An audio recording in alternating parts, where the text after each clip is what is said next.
The crystal chandeliers sparkled like frozen tears above the marble foyer, casting fractured rainbows across walls that had never heard laughter. Catherine Moretti stood with her single battered suitcase, her hands trembling slightly as the butler's disapproving gaze swept over her worn shoes and second-hand coat. She was 23 years old, carrying a nursing degree she couldn't afford to complete and debts that followed her like shadows.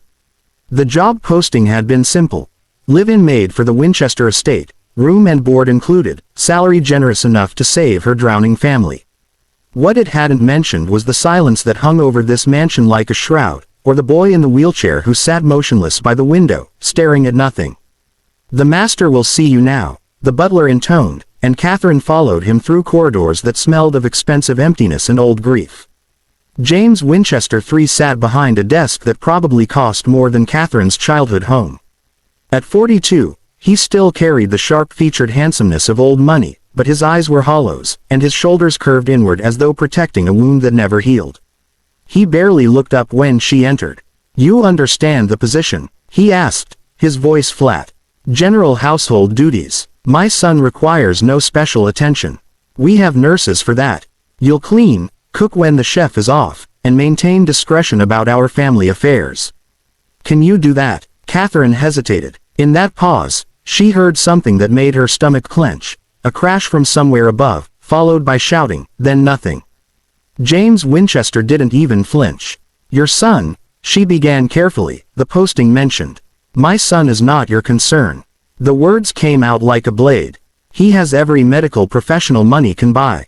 What he doesn't need is another person trying to fix what can't be fixed. Do we understand each other?" Catherine should have agreed. She needed this job desperately. Her mother's medical bills were crushing them. Her younger sister's college fund had been raided to pay for treatments that hadn't worked. This salary could save them all. But she'd spent 3 years in nursing school before the money ran out, and she'd learned to hear what people didn't say.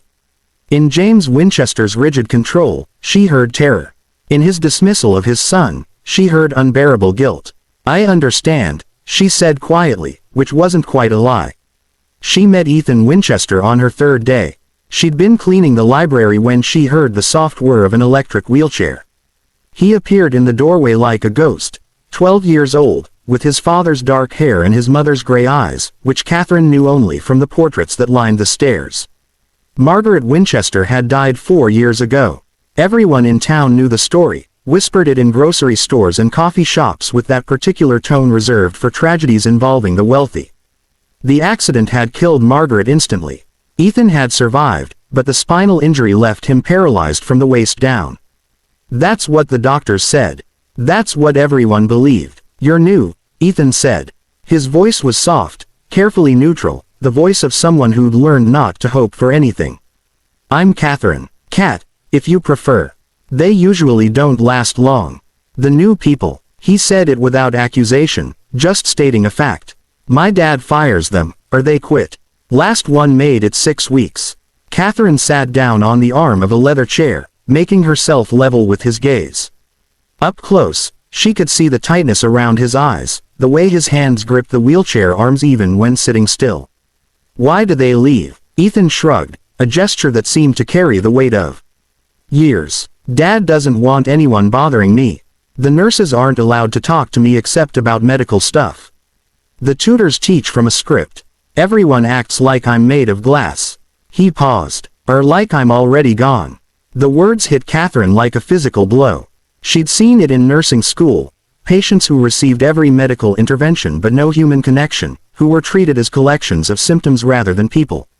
It was efficient. It was also a kind of death. "What do you want?" she asked. Ethan blinked, confused. "What? If you could have anything right now, what would it be?" He stared at her as though she'd spoken a foreign language. Then, slowly, something shifted in his face, a crack in the careful blankness. "I want to go outside," he whispered. "Really outside, not just the terrace. I want to feel grass. I want to go to the creek at the edge of the property. Before the accident, Mom used to take me there. We'd catch tadpoles and build forts from fallen branches." His voice broke slightly. "I dream about it sometimes. The sound of the water. The way the sunlight came through the trees." Catherine made her decision in that moment, knowing it might cost her everything. "Tomorrow," she said, "after your father leaves for the office. I'll take you." She expected joy, but what she saw was fear. "The path isn't paved," Ethan said. "The wheelchair can't. Then we'll figure it out." That night, Catherine researched all-terrain wheelchairs and found nothing in the Winchester garage except medical equipment that looked barely used. She discovered something else, though, while putting away laundry in Ethan's room. Hidden under his bed were physical therapy logs from 2 years ago, marked with notes in a frustrated hand. Patient shows no motivation. Refuses exercises. Recommend psychiatric evaluation. But there were older logs too, from right after the accident. Patient demonstrates strong will. Pain tolerance high, showing early signs of potential mobility recovery with intensive therapy. Something had changed. Something had broken in Ethan that had nothing to do with his spine. She found James Winchester in his study at midnight, working through papers with the mechanical determination of a man avoiding sleep. "Mr. Winchester, I need to ask you something about Ethan." His jaw tightened. "I told you. Why did he stop trying?" The question landed like a stone in still water. James's face went white, then red, then carefully blank. "That's not your business. He told me he wants to go to the creek. The place he used to go with his mother." James stood abruptly, knocking papers to the floor. Don't you dare bring her into this." Catherine held her ground, even as her heart hammered. "Mr. Winchester, I read his physical therapy logs. 2 years ago he just stopped. The doctors said he lost motivation, but that's not it, is it?" Something happened. The silence stretched so long she thought he might fire her on the spot. Then James Winchester did something she suspected he rarely did. He collapsed back into his chair and told the truth. "It was my fault," he said, his voice barely audible. "The accident. We were arguing, Margaret and I. Something stupid about my work hours, about missing Ethan's soccer game. I was driving. I was angry. I didn't see the truck run the light until too late." He pressed his hands over his face. "She died instantly. Ethan, when he woke up in the hospital and realized he couldn't walk, the first thing he asked was whether it was his fault. Whether he'd distracted me. And what did you tell him?" "I told him," James's voice cracked.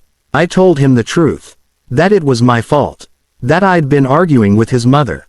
That my anger killed her and took his legs." Catherine felt tears burning her eyes, and he heard that he was part of the argument. That his existence, his needs, were the reason for the fight. "I was trying to take the blame. You gave it to both of you. And then you built this fortress where nobody's allowed to feel anything or want anything or try for anything because trying means risking more loss." She stepped closer. "Mr. Winchester, your son hasn't given up on walking. He's given up on deserving to walk." The words hung in the air like an accusation and an absolution at once. "I don't know how to fix this," James whispered. "Neither do I," Catherine admitted. "But tomorrow, I'm taking him to the creek. And you should come with us." The next morning, Catherine found Ethan already awake, staring out his window at the grounds he hadn't crossed in 4 years. "Did you ask my dad?" he said. "I told him. There's a difference." James appeared in the doorway behind her, dressed not in his usual business suit but in jeans and a shirt Catherine suspected he hadn't worn in years. Ethan's eyes went wide. "Dad, I'm coming with you," James said. "If you'll have me." What followed wasn't graceful or easy. James carried Ethan down the front steps while Catherine brought the wheelchair. At the edge of the lawn where the manicured grass gave way to wild ground, they all stopped. "The chair won't make it through that terrain," Ethan said, and Catherine heard the resignation in his voice, the expectation of disappointment he'd learned to preemptively accept. "Then we adapt," Catherine said. She'd brought blankets, padding, and a garden cart she'd found in the greenhouse. Together, she and James created a makeshift transport, cushioned and stable. It looked ridiculous, this millionaire and his maid hauling his son through the woods in a glorified wagon. It was also the first real thing that had happened in this family in years. The creek was smaller than Catherine expected but more beautiful, a clear stream tumbling over smooth stones, dappled with leaf shadow and morning light. James lifted Ethan from the cart and carried him to the water's edge, settling beside him on the bank. For a long moment, nobody spoke. Then Ethan reached down and let his fingers trail in the cold water. She liked the sound, he said softly. Mom, she said it reminded her that things keep moving, even when we think we're stuck. James's breath hitched. I'm sorry, he said. Ethan, I am so sorry. Not just for the accident. For shutting down. For making you think that you had to stop trying because I couldn't bear to watch you hurt. I thought. Ethan's voice was barely a whisper. I thought if I got better, if I walked again, it would mean she died for nothing. Like I had to stay broken because she was gone.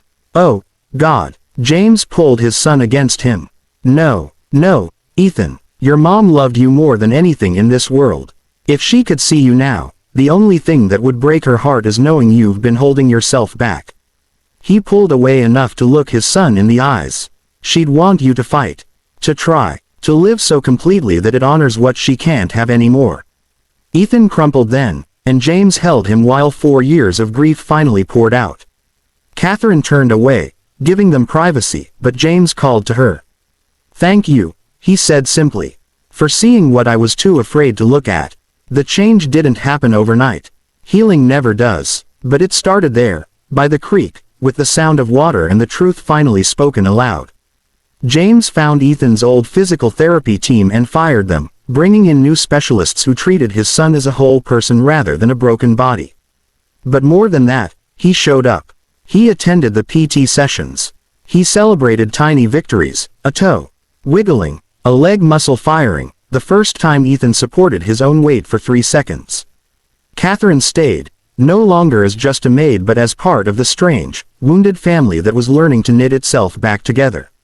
She taught Ethan the medical knowledge she'd gained in nursing school, showing him how the body healed, helping him understand that recovery wasn't betrayal of his mother's memory but a tribute to it. 6 months later, Catherine was in the kitchen when she heard shouting from the physical therapy room James had set up. She ran, fearing the worst, and found James on his knees, tears streaming down his face. Ethan stood, legs trembling, hands white-knuckled on the parallel bars, but standing, with a grin that could have lit the entire mansion. Dad, I'm doing it. He lasted 8 seconds before his legs gave out, but those 8 seconds changed everything. It took another year of grueling work. There were setbacks and frustrations, days when Ethan cried from pain and exhaustion, days when James had to leave the room because watching his son struggle was unbearable. But they pushed through together, all 3 of them. On the 2-year anniversary of Catherine's arrival, Ethan walked unassisted from his bedroom to the creek. It took 40 minutes, with breaks and trembling legs and determination that seemed to radiate from him like heat. James walked beside him, not helping unless asked, learning to let his son struggle